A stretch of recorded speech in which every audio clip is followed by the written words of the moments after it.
Olá para você que acompanha as redes sociais da Isto É, seja muito bem-vindo, seja muito bem-vinda. Eu sou o João Vitor Revedilho e este é mais um Isto É Entrevista. No episódio de hoje nós vamos falar sobre as articulações políticas no Congresso Nacional e também visando as eleições de 2026.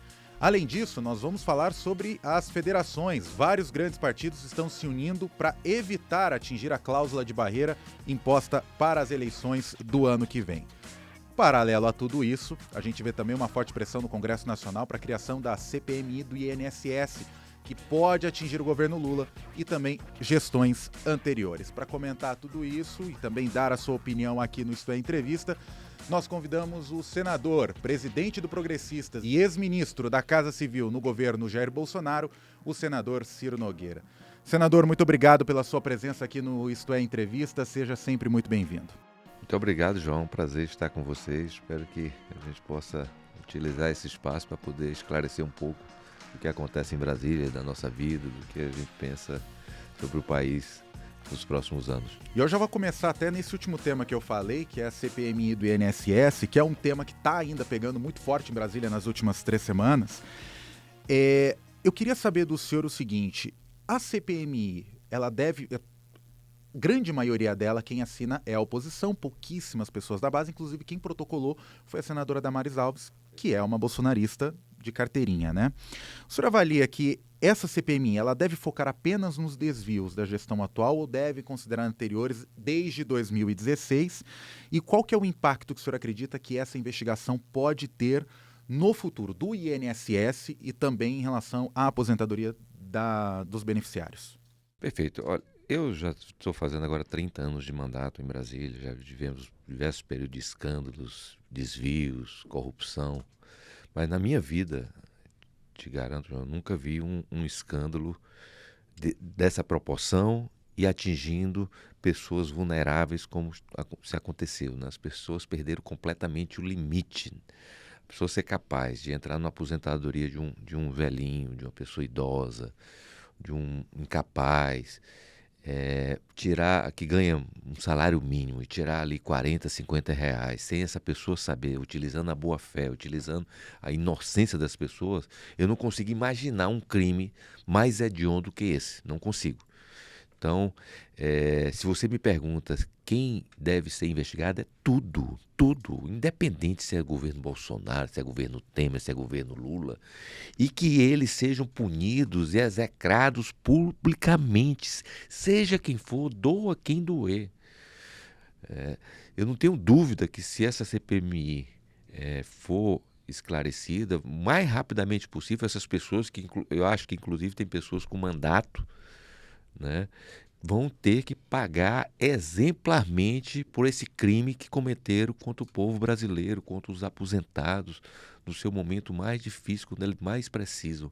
Então, respondendo a sua pergunta, pode ter certeza que se tiver alguém do governo Bolsonaro vai ter que pagar, do governo Temer vai ter que pagar. Agora você vai ver, pelo que eu conheço da vida, pelos números, a quase totalidade disso aí, espero não estar errado, são pessoas desse atual governo, que foram complacentes, compactuaram, foram alertadas diversas vezes sobre isso, em matérias jornalísticas, pelos órgãos de controle, o TCU, foram todas elas e não tomaram nenhuma providência para evitar esse escândalo, como que ocorreu agora nesse assalto ao bolso dos aposentados brasileiros.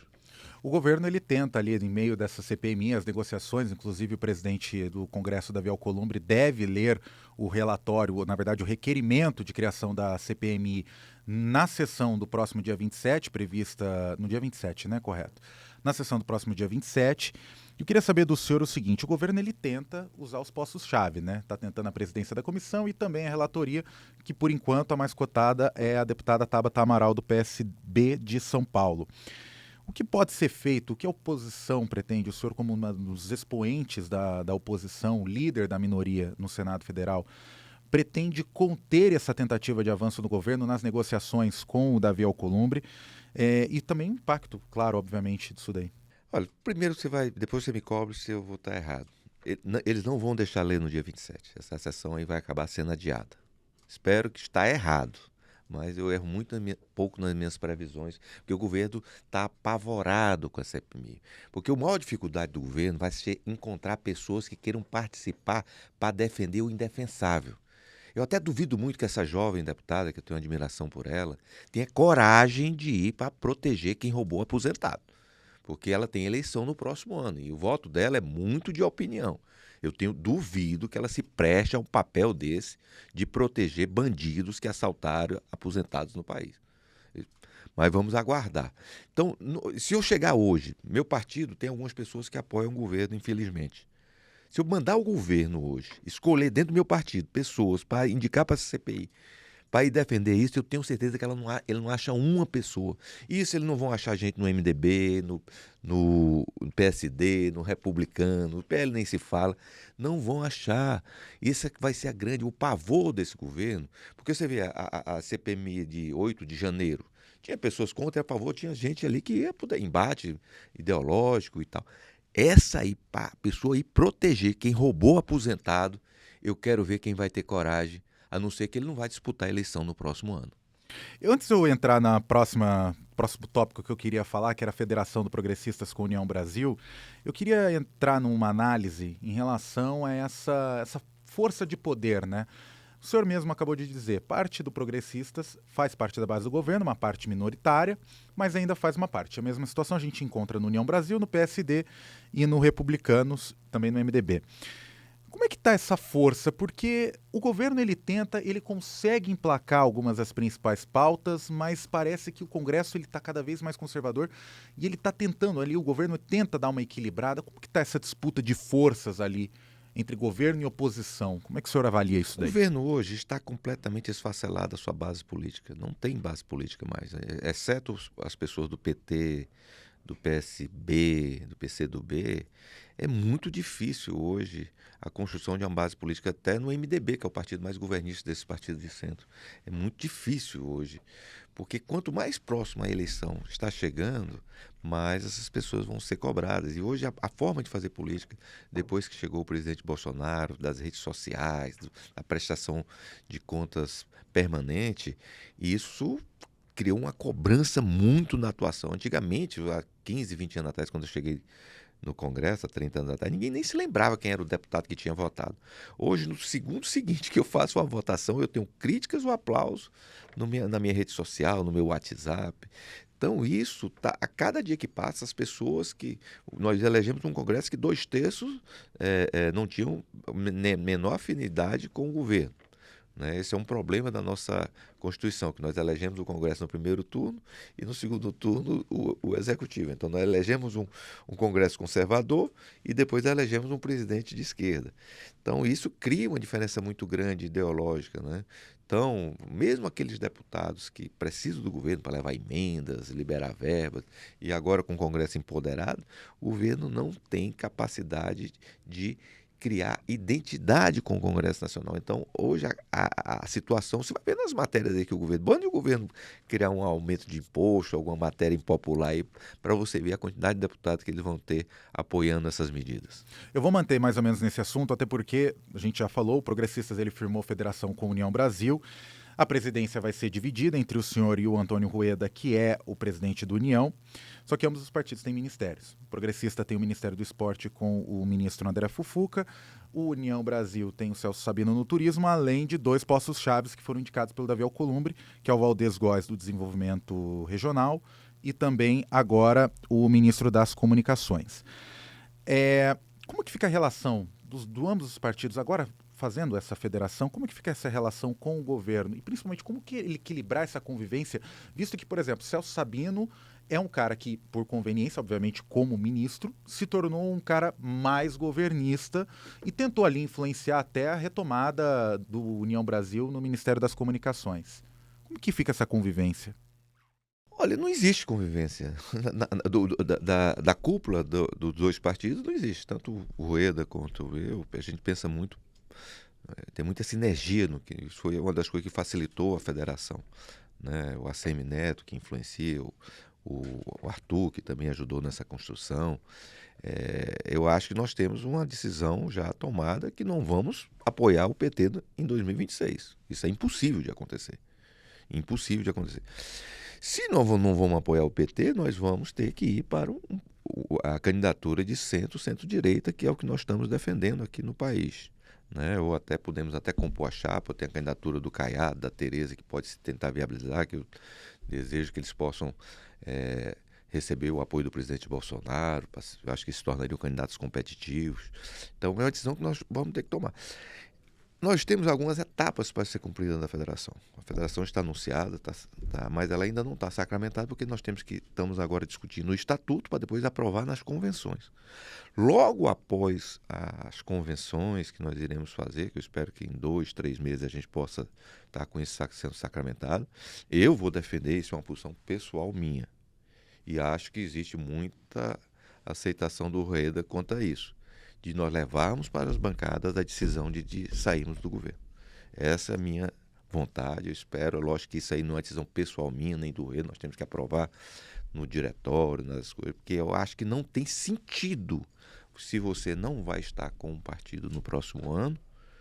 Não temos identidade nenhuma com esse governo, não temos nenhuma bandeira que se assemelhe às bandeiras da esquerda. Para que nós vamos estar? E eu espero que nós, com esse ato, não vá prejudicar o governo em pautas que sejam importantes para o Brasil. Eu acho que a federação tem que fazer oposição ao governo, não ao Brasil. Eu nunca deixei de me sentar com o ministro Haddad quando tinha alguma pauta importante para o país. Eu acho que nós temos que apoiar. Não vamos aqui não vamos ser o PT do passado, que era oposição por ser oposição a tudo. Não, nós queremos discutir o país. Acho que ainda temos infelizmente, mais um ano e tanto de governo do PT, do presidente Lula, que nós não temos o perfil dele de tirar ele do poder como tiramos a Dilma naquela época. O presidente Lula é uma pessoa que tem um piso eleitoral, que isso inviabiliza qualquer troca. Então nós temos que temos que ter a responsabilidade de fazer com que o país continue, que as pessoas possam melhorar de vida, que possam ser cuidadas, que possam se capacitar. Então tem uma série de situações que nós não podemos esperar 2027, que nós esperamos discutir com o governo, que a gente puder ajudar, vamos ajudar, mas fazendo oposição ao governo, não ao Brasil. Antes de eu entrar nessa questão da articulação interna entre progressistas e União Brasil, tem muitos partidos que estão formando federação, né? A gente vê o PSL, por exemplo, se uniu à União Brasil, né? Sem federação, mas ele se uniu hoje. O PSL, na verdade, se uniu ao DEM, que formou a União Brasil, né? Esse é o certo. E a gente vê a federação PSDB Cidadania, a gente vê também a federação PT, PV, PCdoB, a federação PSOL Rede, mas são partidos pequenos que estão tentando sugar os partidos grandes. No caso de vocês foi totalmente o contrário. São dois partidos grandes se unindo, formando uma das maiores forças do Congresso Nacional.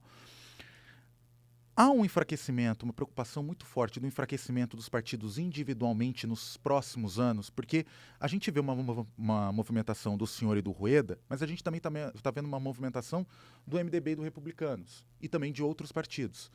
Há essa preocupação do enfraquecimento dos partidos nos próximos anos por causa da cláusula de barreira, individualmente? Eu acho que esses partidos que você citou não tem problema de cláusula de barreiras, tem problema de sobrevivência com bancadas expressivas, né? Que nós temos partidos grandes como o PL, né, que é o maior partido, depois vem o PT, e depois temos uma série de partidos como União Brasil, Progressista, MDB, PSD, né, ou Republicanos, que tem mais ou menos diferença muito pouco, de 15, 20 deputados no máximo, que eu acho que eles se assemelham. E se assemelham muito até também nas convicções, no perfil dos deputados. Tem algumas coisas que eu acho intransponíveis, né? Mas é a situação de São Paulo, né? Por que o progressista deu certo com a União Brasil? Porque os dois presidentes não são de São Paulo. Então, imagine, a conversa do Marco Pereira com o Baleia, de sim, quem que vai ficar com o comando em São Paulo? Do Kassab com o Baleia ou com o República? Sim, quem é que fica com São Paulo? Então, isso é um entrave, que é lógico que eles podem superar, né? Abrindo mão, criando alguma forma de convívio, mas não são situações fáceis de serem resolvidas como essa. E eu vejo muita dificuldade, mas é uma coisa que não me cabe. Estou fazendo uma análise e nós dando uma referência por que deu certo no Progressista e União Brasil e que por isso dificulta em alguns outros partidos. Eu vou entrar nessa questão da presidência porque nós falamos aqui, a presidência vai ser dividida entre o senhor e o Rueda, só que a gente sabe que dentro dos partidos, como qualquer outro, tem disputa por protagonismo. A gente vê, por exemplo, dentro do PSDB e Cidadania, a federação acabou dando um erro ali a partir de 2024, justamente por conta das disputas internas em meio às eleições de 2024. Eu queria saber do senhor como que o senhor pretende driblar essa disputa de protagonismo, não só no comando, mas também no diretório, nos diretórios, para não acontecer o que aconteceu com o PSDB e Cidadania, para evitar o enfraquecimento da federação. O PSDB passou por um processo de enfraquecimento, que era o grande partido aí dos dois, né? O Cidadania troca de nome, né? Houve aquela mudança, foi a saída do Roberto Freire, tem bons deputados lá no Cidadania. Então, foi um outro tipo de enfraquecimento, né? Por conta de uma situação política que o PSDB já chegou a ser, né? Teve um tamanho aqui, ser o maior partido do país, principalmente na época de Fernando Henrique, daquele ciclo. Eu acho que a minha identidade com o Rueda, meu convívio, minha relação, e principalmente o bom senso vai prevalecer em todas as decisões do partido. Não tem como você ter uma federação que o progressista tem que levar vantagem ou a União tem que levar vantagem em determinadas situações. Nós temos muitas coisas e criando critérios para tomar decisões, eu não tenho dúvida. Até agora, nós saímos porque tem 9 estados que têm o comando do progressista, 9 estados que têm o comando do União Brasil e 9 estados vão ser discutidos. Até hoje não existe nada que nos distancie nas decisões que eu tenho tomado com o Rueda, do que nós acordamos já para as soluções para o futuro, porque o bom senso, o diálogo e o respeito que eu tenho por ele vão prevalecer para que a gente tome decisões do melhor para os nossos partidos. Eleições de 2026. Hoje o presidente Lula é candidato à reeleição, né, muito provavelmente. E o senhor, como já disse aqui, descartou qualquer apoio a ele, ao mesmo tempo em que a direita tem ali um impasse envolvendo o ex-presidente Jair Bolsonaro, que hoje está inelegível. Eu queria saber do senhor qual é o nome da direita, na visão do senhor, que teria que ocupar esse espaço, que poderia herdar o capital político, considerando que a eleição fosse hoje, com o presidente inelegível. Eu sei que há uma defesa do senhor e também de seus pares que o presidente consiga recuperar os seus direitos políticos, mas se a eleição fosse hoje, na atual conjuntura, quem que o senhor acha que deveria assumir esse protagonismo político do ex-presidente? O potencial de transferência de voto do presidente Bolsonaro é uma coisa impressionante, que eu nunca vi na minha vida. Nem o Lula foi capaz, na época que apoiou o Haddad, de ter a capacidade. Porque qualquer candidato que o presidente Bolsonaro apoie, qualquer um, sai de 1% para mais de 30%. É uma coisa impressionante a sua capacidade, já colocando qualquer candidato no segundo turno. Lógico que tem uns candidatos hoje que têm maior facilidade. Hoje nós temos, nas pesquisas que eu tenho acesso, já tem o presidente Bolsonaro já muito fora da margem de erro com o Lula, o Tarcísio ganhando do Lula e a dona Michele ganhando do Lula. Tem mais os 2 filhos, tanto o Eduardo quanto o Flávio, que já está na margem de erro com o Lula. Um candidato como o Ratinho ganharia fácil do Lula. O Caiado se tornar altamente competitivo com o apoio do Lula, a Tereza. Então, eu acho que nós temos hoje a chance de ganhar a eleição do centro e da direita, é uma chance completamente viabilizada. Eu acho muito difícil, nós precisaríamos errar muito nessa eleição para perder a próxima eleição, porque nós temos no melhor momento do centro e da direita do nosso país, e o Partido dos Trabalhadores e o presidente Lula está no seu pior momento. A imagem, porque muita gente, eu vi algumas pesquisas que são impressionantes, muita gente pensa que o Lula está perdendo a capacidade, a impopularidade, só por conta de inflação, só porque não entregou a picanha, só porque as pessoas não estão andando. Não é isso. Eu vejo isso muito claramente nas pesquisas. O Lula hoje tem uma imagem de ultrapassado, antiquado e uma pessoa mandada. Isso tem acabado a imagem. E é uma pessoa que não está dando mais esperança. Uma coisa impressionante nas pesquisas. 66% das pessoas não querem mais que ele dispute a eleição. Isso quer dizer o quê? Que até o eleitor do Lula não quer mais que ele dispute. porque não vê mais nele a pessoa ideal para trazer esperança para que ele possa melhorar de vida. E isso é um dado impressionante nas pesquisas. Então, e ele não deixou substituto, porque o Lula é uma pessoa, ao contrário do presidente Bolsonaro, que criou o Tarcísio, criou a Tereza, são pessoas e diversas outras pessoas que se elegeram pelo país afora. O Lula, quem é o que ele criou o sucessor? A pessoa que ele estava preparando para suceder o Lula, que ele acabou, que é o Haddad. Porque é um ministro mais desacreditado da história política do nosso país. Então, quem que ele vai colocar? O Rui Costa, que é um desastre lá na Casa Civil, né? O Camilo, que não deslanchou lá na educação. Então, não tem sucessor, né? Tinha um jovem que está despontando, o prefeito de Recife, mas não tem idade. E nem o PT tem capacidade de apoiar outro partido, né? Então, tem essa dificuldade que torna o processo eleitoral muito favorável para o centro e a direita em 2026. O senhor falou uma coisa que eu achei muito interessante em relação ao presidente, que o presidente é uma pessoa mandada. Essas influências externas, e aqui a gente pode até citar alguns nomes, né? A primeira-dama, Janja da Silva, a gente vê também uma influência muito forte nas decisões do próprio ministro Rui Costa, da cúpula ali, da cozinha do Palácio do Planalto, como a gente bem diz.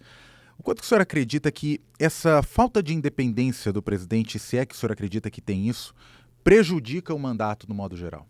Olha, João, eu tenho, desde que todo viram o meu perfil de oposição a este governo, eu tenho me preservado e tenho tido muito cuidado nessas coisas de criticar algumas situações, principalmente no que diz respeito à questão de primeira-dama. Eu respeito a mulher, seja a mulher ou o marido de alguma pessoa, eu sempre tenho muito cuidado, mas tenho que dizer que já passou de todos os limites. Passou de todos os limites. Algumas situações constrangeram o país, constrangeram a nossa diplomacia, constrange o próprio presidente, que nessa última vez, né, foi desautorizado e desmentido publicamente pela primeira-dama.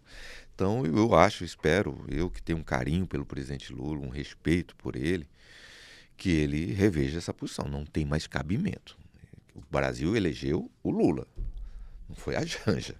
Então, por mais que você tenha que respeitar o papel da mulher, o papel do homem que está a seu lado, essas pessoas têm que ter um limite, e essa imagem da pessoa mandada, que não tem autonomia, tem prejudicado muito a autoridade de um presidente da República. E isso tem que ser revisto. Eu espero que isso ocorra o mais rapidamente possível.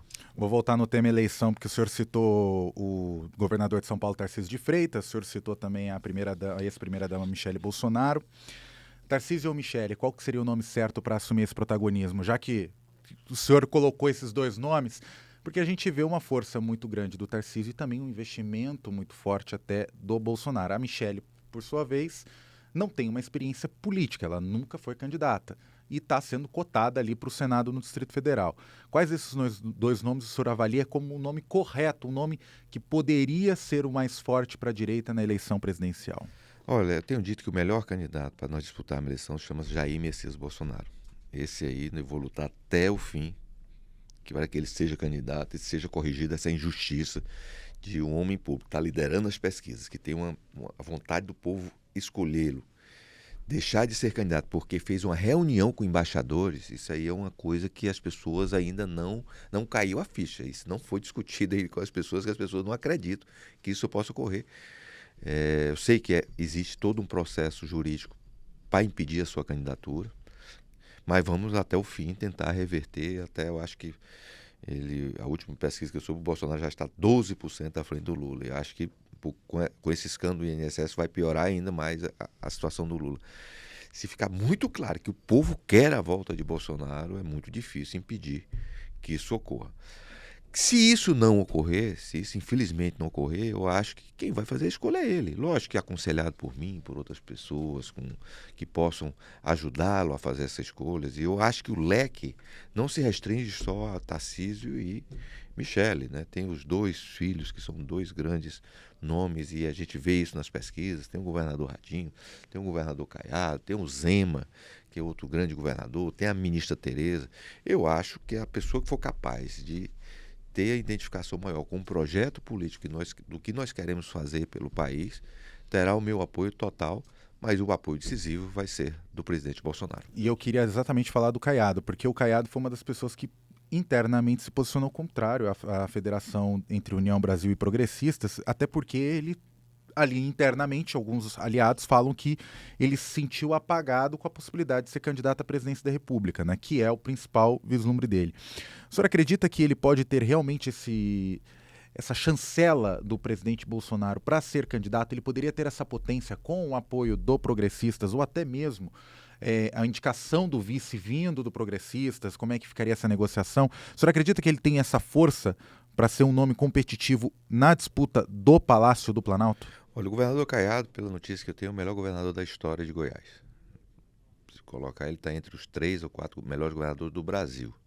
Os números que ele apresentou do estado de Goiás são impressionantes. Ele tem uma pauta que, para mim, é a pauta mais importante, e talvez seria a pauta mais importante dessa eleição, é a questão da segurança, se não fosse essa disputa Bolsonaro e Lula. Então, acho que ele tem toda a condição de ter um crescimento político. Nós demos total autonomia para que ele toque a sua candidatura, coloque o seu nome. É legítimo que um homem da história de Caiado possa ser candidato, mas depende de viabilidade, né? Eu acho, é uma opinião pessoal, se não tiver o apoio do presidente Bolsonaro, é difícil qualquer nome. Como também qualquer nome da esquerda sem o apoio do Lula, é difícil chegar a um segundo turno. Mas identificação total. Eu não vejo um tema que o Caiado não tem identificação com o Bolsonaro. Chegou até agora a dizer que, se for presidente da República, caso se cometa a injustiça de condenar o presidente, até fazer o seu indulto. Então, é um nome que está colocado, e eu acho legítimo, e seria um grande nome. Eu teria muito orgulho de votar no Caiado se ele fosse candidato com apoio do presidente Bolsonaro. O senhor foi um homem forte do Palácio do Planalto no governo Bolsonaro, no finalzinho do governo do ex-presidente Bolsonaro, e o senhor também foi incluído no rol de testemunhas a favor do ex-presidente, que é investigado pelo Supremo Tribunal Federal por um suposto plano de golpe de Estado. Além dele, outros ministros fortes, como Walter Braga Neto, Anderson Torres, também entraram e são réus nesse inquérito que tramita na primeira turma do Supremo Tribunal Federal.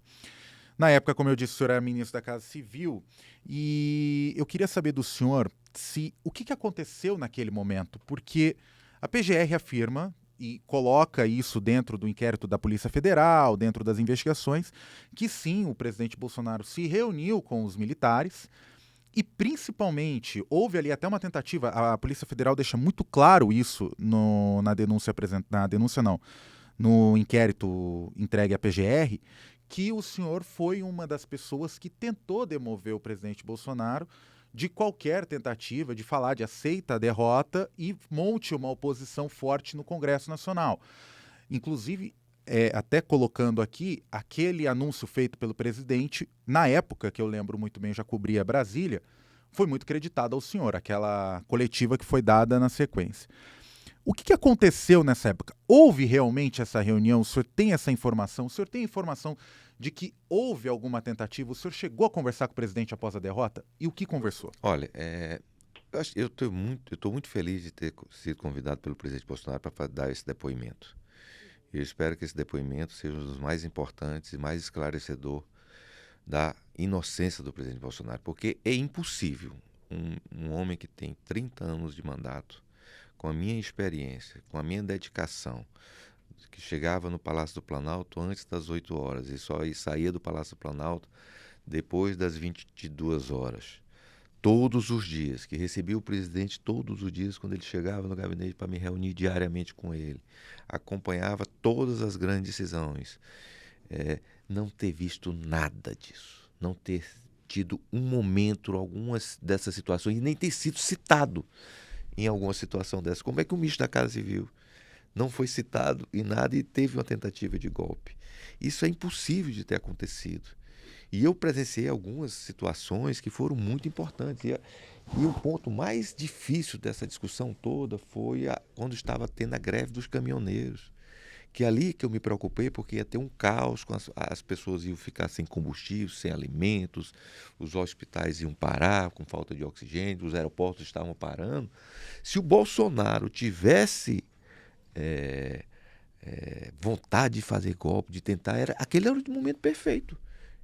naquele dia, que ele podia ter dito, olha, não vou fazer, e ele prontamente me atendeu o meu apelo para ele ir à rua e me deixar começar a transição no país.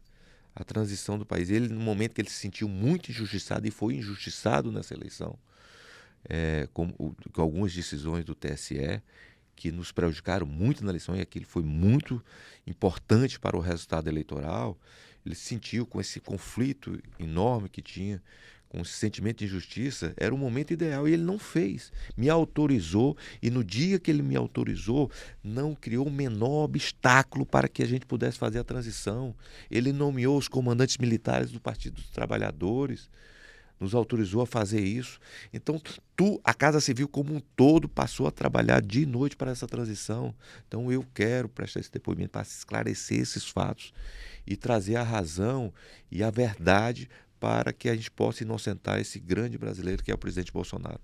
Mas por que o presidente demorou tanto tempo? Porque o senhor foi o principal articulador, como o senhor mesmo falou, o senhor que fez a transição. Ele demorou um tempo para se pronunciar, né? Demorou, mas é por conta do conflito que teve com Lula. Muita gente pergunta, o Bolsonaro não entregou a faixa.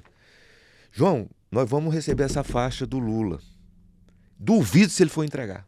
Duvido se o Lula vai entregar uma faixa para uma pessoa do Bolsonaro. Duvido, eu duvido. Espero até estar errado. Mas com esse conflito, com o país dividido como nós temos hoje, isso não vai ocorrer. Polarização fora uma do polarização. comum, né? Você imagina o Lula entregando uma faixa para o Eduardo, ou para o Flávio, ou para a dona Michele. Eu duvido que ele não vai entregar. Vai me pedir para o Geraldo Alckmin fazer essa entrega. Ciro Nogueira, presidente do Progressista, senador e também presidente da Federação União Progressista, participou do Isto É Entrevista nesta edição. Senador, muito obrigado pela sua participação. Seja sempre muito bem-vindo a Isto É. João, foi uma alegria muito grande. Poucas entrevistas, o papo fluiu tão bem como a que a gente fez hoje. Foi um prazer enorme, uma alegria estar aqui com vocês. Outras informações do Brasil e do mundo você acompanha em istoé.com.br. Este episódio teve a direção de Edson Franco e Daniel Hessel. Eu encontro você no próximo episódio do Isto É Entrevista. Eu espero você. Até lá!